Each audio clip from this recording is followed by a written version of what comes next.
Hey everyone, and welcome back to this class, Advanced Convolutional Neural Networks. So let's talk about this course and why it's different from the first convolutional neural networks, which was Deep Learning in Python Part 3. In the previous course, you were introduced to convolution. We had a whole section devoted to just convolution by itself, looking at how it works, looking at some ways to use it for some classical applications. Once we had a good grounding on convolution, we added it to the neural network. That, of course, gives us convolutional neural networks. We saw that these could be used to build much more powerful image classifiers than regular feed-forward nets, because the filters found by backpropagating through convolution lets us look for image features such as differently angled edges and different colors and textures. In short, using convolution allows us to take advantage of the structure of images, whereas a feed-forward net is more general. It assumes nothing about the data, but that makes it less suited for images in particular. The structure of a CNN is such that each layer finds progressively more and more complex features of the input. We looked at how to do both training and inference with a CNN, and we looked at how the same basic architecture of the LeNet has inspired newer architectures such as AlexNet and VGG. This course is way different, because I'm already assuming you know what a CNN is and how to build one and train one and use one for image classification. The first thing we're going to look at in this course is a direct follow-up to what we did previously.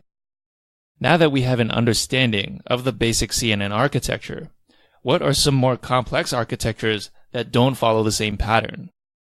What are some of the innovations that have been made in CNN architectures in the past few years? So in this course, we'll be looking at VGG, ResNet, and Inception.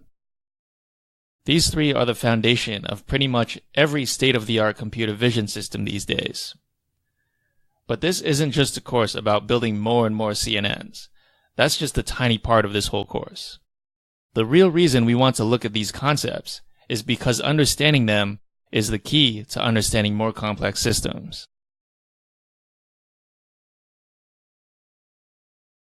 So what's one huge problem with these state-of-the-art CNNs?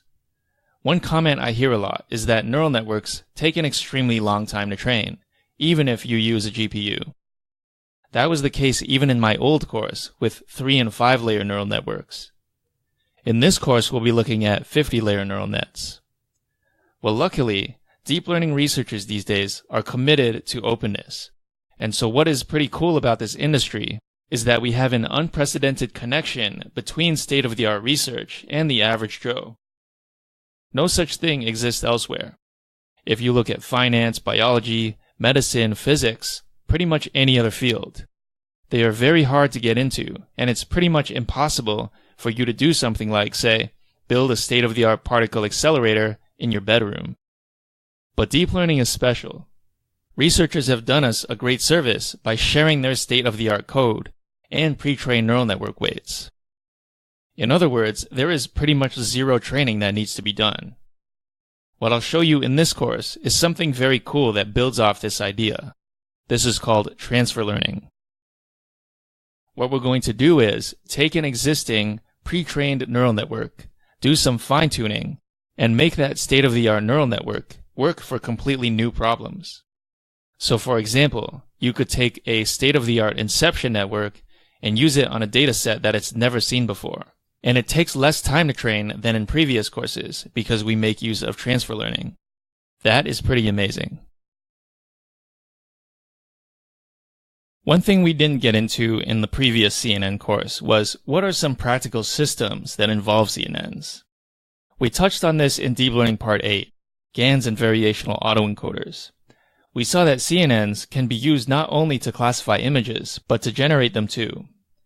We created a small system of CNNs involving a discriminator and a generator that work together synergistically to produce very real-looking people that are not actually people. But that was all about unsupervised learning.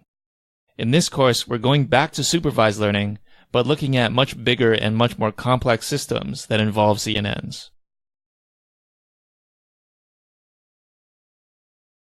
The first of these systems is object detection. We'll be looking at a state-of-the-art algorithm called SSD. SSD is a real milestone in object detection because it is both faster and more accurate than the previous state-of-the-art. This is not just a nice computer science project, but a prerequisite safety requirement to any self-driving vehicle.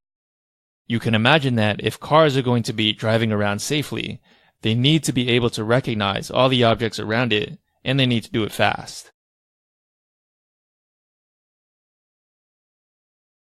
Another application of computer vision, one of the most popular, is style transfer.